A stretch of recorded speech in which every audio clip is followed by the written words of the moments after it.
تعالوا أسوي معاكم وصفة الفول اليمني. طبعا مرة لذيذة، قبل كده سويتها ومن جد مرة رهيبة. أول شي حتقطعوا طماطم 3 حبات، بعد كده حتحطوا فلفل رومي، وبعد كده حتحطوا فلفل الأخضر، تحطوهم في الخلاط. حتحطوا 3 فص ثوم، وبعد كده حتحطوا شوية موية وتبدأوا تخلطوه في الخلاط.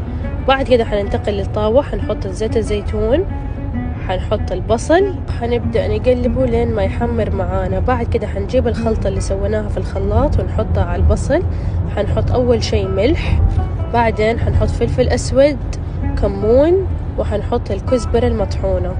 وبعد كده حنحط ملعقتين من معجون الطماطم، ونبدأ نقلب ونتركها لمدة 15 دقيقة لما تتسبك. وهنا حطيت علبتين من الفول، وبعد كده حشغل الخلاط عشان ينخلط مرة كويس.